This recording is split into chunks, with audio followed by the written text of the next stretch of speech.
Cycle of the Rise and the Fall of the Elite Classes by Max Daves. Over the course of time, there always arises in every nation-state the inevitability of an elite class which departs from their roots and time-tested foundations, having forgotten the lowly estate from which they were once freed. The gradual eroding away of this remembrance creates a chasm between those whom they rose above and themselves, now in their lofty and powerful positions.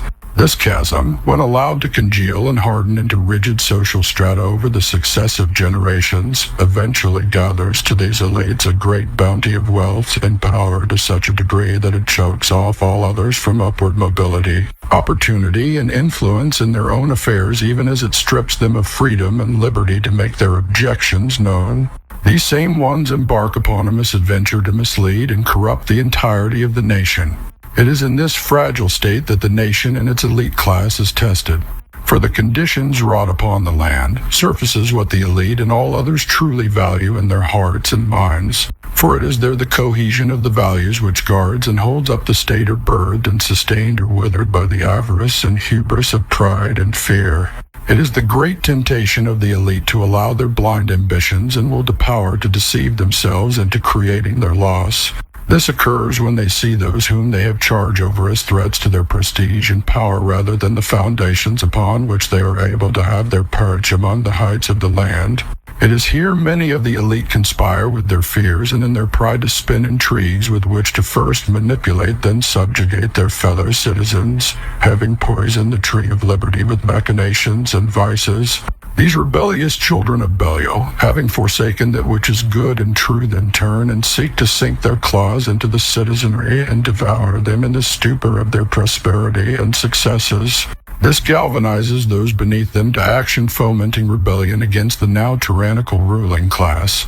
Over time, elaborate and complex systems of state as well as contextually corrupted systems of thought are developed to keep these unwieldy masses at bay, that the elites might in one hand placate them and on the other hand lord over them in the shadows through intrigues and machinations. This knowledge surfaces at key points in the lifetime of a nation-state when such an elite class has gained sufficient power and wealth along with control over the 7 spheres of societal influence. A darkness covers the hearts and the minds of the ruling caste with a thick delusion born of the prevailing zeitgeist already feeding on the peoples of other nation-states. This abominable phantom moves over the land like an obsidian fog filled with devouring locusts, blinding the peoples and their leaders alike to the coming harvest of destruction brought about by the maturing of the pride and greed resident and complacent and complicit. It is often in the convergence of these times you will see great confrontations stirred up between peoples, tribes, and nations by their ruling classes as a means of diversion. One might say it is rather akin to a sacrifice of peoples on the temple of Mammon on the bloody altar of homage to the elite's idol. History reveals this rerunning of the Neo-Ball cycle repeatedly in all the nations. The masses are treated like cattle to be led to their slaughter by their ruling class masters. People are deceived into the resulting great darkness which befalls the nation-states, convincing them to offer up their children to the hideous beast which rises up to devour human flesh in wars, famine, economic depravities, pestilence, and all manner of destructive vices which feeds death through the widening of the mouth of the grave. A kind of madness takes hold of the peoples, tribes, and nations that drives them towards the basest of human desire in an orgy of depravity and destruction. Even still, the majority of the ruling elite appease their god of destruction long enough to live again for the next cycle until the grave eventually demands of them their souls. The tale of the prideful, greedy, unrepentant, corrupt, and unjust always ends at the same place, in destruction at the grave. As it is for people, so too it is for nations. Max Daves, War of the 7 Spheres, Meta War, the Cognitive Battle Space and Perspective Preview. By Max Daves, CEO, co-founder, Authil Strategic, Advanced Intelligence Team, www.othiel.io. There are no civilians in a war, only soldiers, casualties, and prisoners. Which one are you? What is Meta War? Meta War is the war beyond the perceived war, which is the source of all wars. It is beyond the threshold of human perception, temporal observation, and measurements. It is the war that is common to all because it is being fought for all and over all and using all to fight one another in the perceivable realm of shared common temporal experience globally. It is an ancient war, one which has never ceased since its inception. It is the source of all other conflicts and wars. In short, it is the war of wars in a historical ecosystem of exosystems deployed to dominate all spheres of human experience and relations. Every culture has embedded within it throughout all of history stories attempting to understand, explain, and reveal what they could discern from its shadows cast on every generation of people, tribes, tongues, and nations to have ever been born and die under its domination of Earth. Later in this latest attempt to peel back the veil and reveal its ways, we will look at some of the myths, legends, historical perspectives, and worldviews which have all given us some indication of what it is and how it works in relation to their times and hours. What are its domains? 1. Everyone's minds. 2.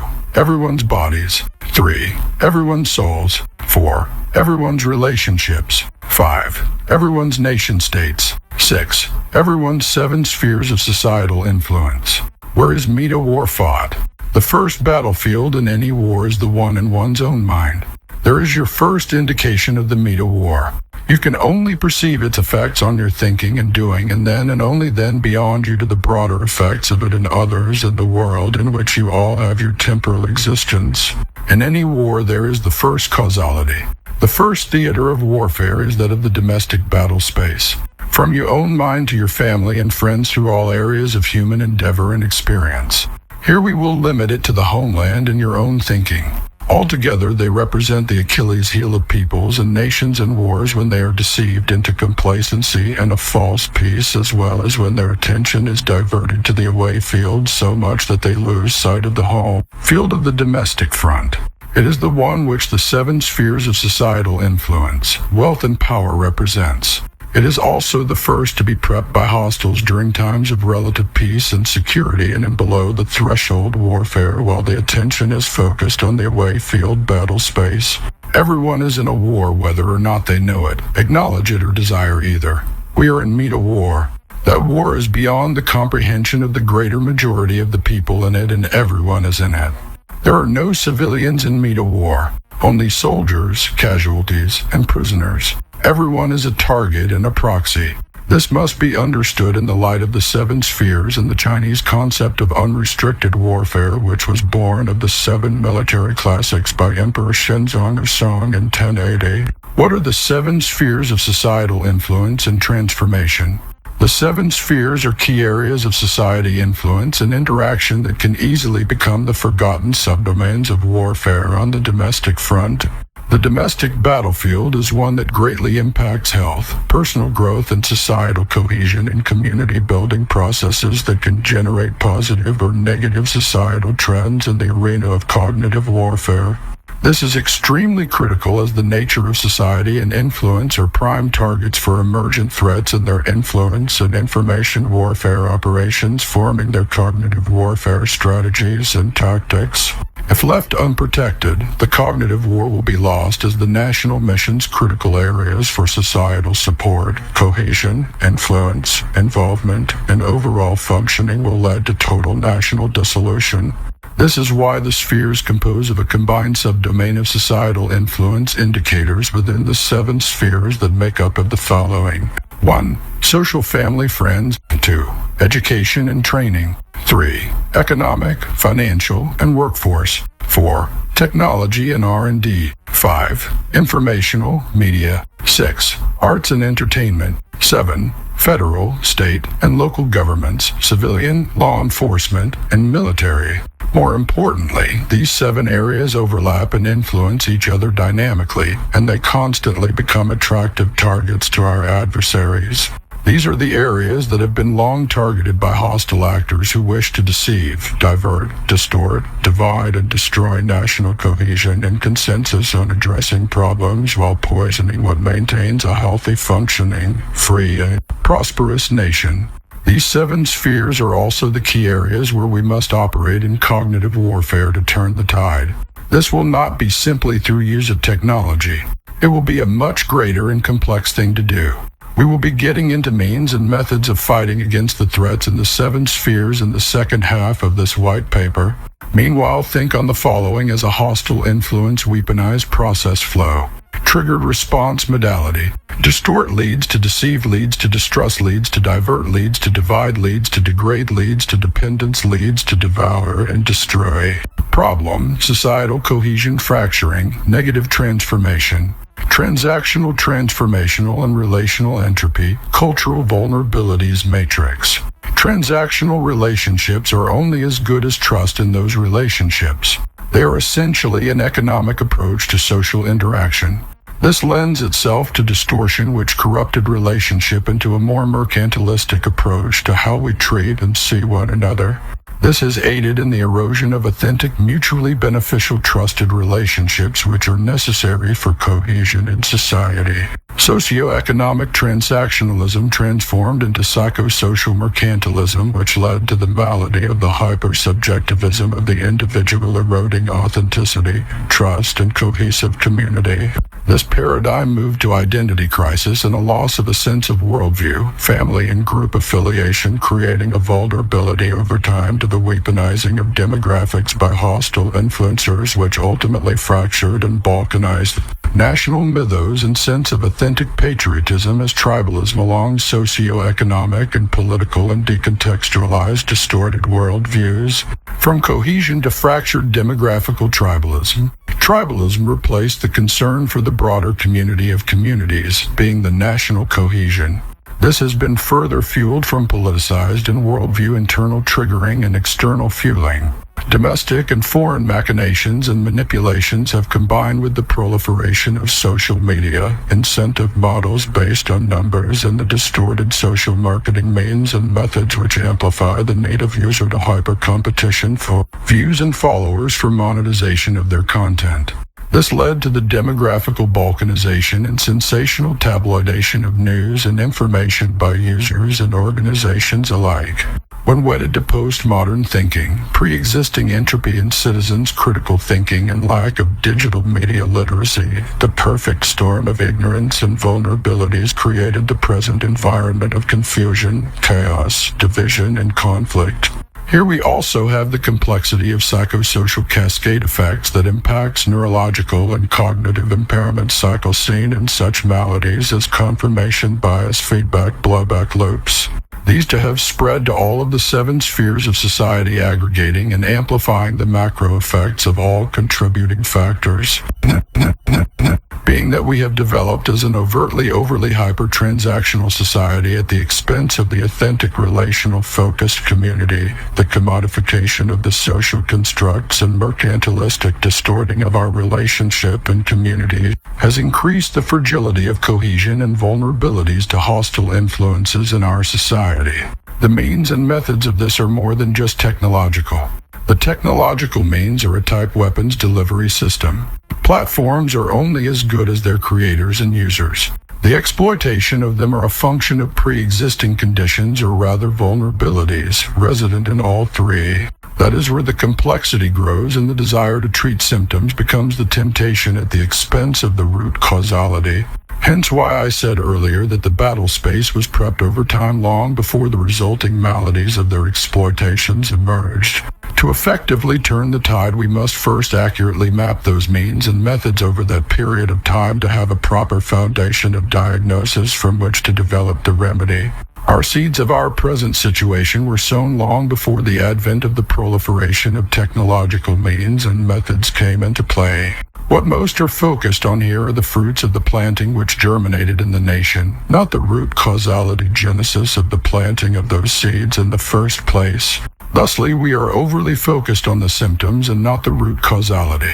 See how this plays out in local and global markets in relation to nation-states and worldviews. See endemic corruption and financial paradoxes in matters of justice. The roots versus the symptoms focus. Focusing on the symptoms rather than stabilizing the spread of the symptoms and dealing with root causality leads us to apply the wrong thinking and its underlying misapplication of the knowledge base. This causes us to use the wrong means and methods to address both the symptoms and root causality, furthering the severity of both, fueling more poorly conceived reactions. For this reason, we must think differently and be humble in what our various tools, technologies, understanding, and capabilities are actually able to do. We must be willing to be cogent in identifying what is the wise course of action. In this process, we will in fact be taking the very journey which will reveal the very things we can and cannot do to stem the tide of national entropy as we see that we are already experiencing it ourselves in our own minds and perceptions. We will have to get to know ourselves individually and organizationally beyond our own preconceived notions, preferences, and biases. This will require brutal realism about ourselves, our organizations, our nation, and the greater global environment. It will not be easy, but it will be necessary. Integrated wholeness perspective and the paradox of either-or thinking. Nothing happens in a vacuum. All things have their proper context and ripple effects through the entirety of the whole. We have to think in terms of the unity of both domestic policy and foreign policy as well as the away game and home game in the same way strategic and tactical integrated to work as one.